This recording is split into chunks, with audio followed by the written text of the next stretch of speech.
আর হবে না।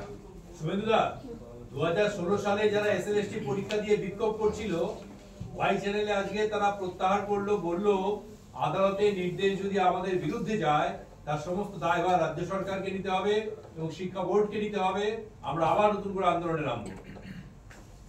সঠিক সিদ্ধান্ত। আমি নিজে এসএসসি অফিসে গেছি, 14 এমএলএ কে নিয়ে গেছি, বলেছি আপনি বেছে দিচ্ছেন না কেন? আমরা সুপ্রিম কোর্টের তো লাইভ ল ভিউ আপনারা দেখেছেন সবাই। সুপ্রিম কোর্টও চিফ জাস্টিসের বেঞ্চ বারে বারে চেয়েছেন সেগ্রিগেট করে দিন, বলেছে ডাল মে কুছ কালা হয় না পুরা ডালই কালা হয়। কত ভাবে সুপ্রিম কোর্ট এই সরকারকে অপশন দিয়েছে। আমি চেয়ারম্যান ছিল না, সচিবকে বললাম যে আপনি চেয়ারম্যান তো কেউ না, সব নবান্ন 14 তলা, আপনারা কনভে করুন মেসেজ। 5890 অতিরিক্ত যে পোস্ট ক্রিয়েট করেছেন ওটাই ফ্রড। বাকি 19,000 ছেলে মেয়েকে মারবেন না, 16 সাল থেকে চাকরি করছে, অন্যায় হবে।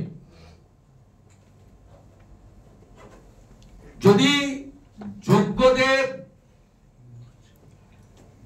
বাতিল হয়, যোগ্যরা যে ধরনের আন্দোলন করবেন, যত ধরনের আন্দোলন করবেন, সেই আন্দোলনে যদি তারা আমাদেরকে ডাকেন পতাকা নিয়ে, পতাকা ছাড়া যে কোনো শর্তে, আমরা ভারতীয় জনতা পার্টি অন্তত নির্বাচিত প্রতিনিধিরা আমরা সর্বাত্মকভাবে উপস্থিত থাকবো। লাগাতার থাকতে বললেও সঙ্গে থাকবো, সাপোর্ট দেওয়ার জন্য বক্তৃতা করতে বললেও করব, সঙ্গে অবস্থান ধর্ণা ঘেরাও করলে বলবো। এবং আমি এই সরকারকে হুঁশিয়ারি দিচ্ছি, যদি যোগ্য প্রায় 19,000-এর বেশি তাদের সবার চাকরি চলে যায়, সুপ্রিম কোর্ট কি করবেন ল ফুললি আমার সেখানে কোনো বক্তব্য নেই, আমার অনধিকার চর্চা হবে। তাহলে এই লোকেদের এবং তাদের পরিবার সঙ্গে আমরা সাধারণ জনগণ নবান্ন ঘিরে বসে থাকবো। 27 আগস্ট নবান্ন অভিযান, মুখ্যমন্ত্রী আপনি দেখেছেন, আপনাকে সকাল 9টার আগে আসতে হয়েছে, রেয়ার কেস। আপনাকে আসতে হয়েছে হেস্টিংসের রাস্তা দিয়ে, আপনি নর্মাল রুটে আসতে পারেননি।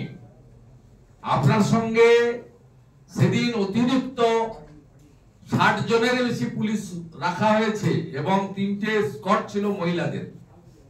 আপনাকে সব মন্ত্রীকে ডেকে নিতে হয়েছে, দুপুরবেলা মন্ত্রীদেরকে ওখানে খাওয়াতে হয়েছে। বাবুঘাটে 6:30টার পরে আন্দোলন থামার পরে আপনারা 7:30টার পরে ওখান থেকে বেরিয়েছেন। এদের যদি চাকরি যায়, আপনার ঢোকাও নবান্নতে হবে না, আর নবান্ন থেকে যদি ঢুকেও পড়েন, হেলিকপ্টার নিয়ে ছাদে নেমে পড়েন, বেরোতেও আর পারবেন না, নিশ্চিন্তে থাকতে হবে। আর আজকের এই প্রেস কনফারেন্স যার জন্য সুজিন্দর পাল সিং ছেলে কোনোভাবে জেলের ভিতরে, যদি তারা কোনোভাবে ফিজিক্যাল মেন্টাল টর্চার হয়, তার রেসপন্সিবিলিটি গোজ টু মুখ্যমন্ত্রী, পুলিশ মন্ত্রী এবং সিপি ক্যালকাটা এবং প্রেসিডেন্সি জেল কর্তৃপক্ষ।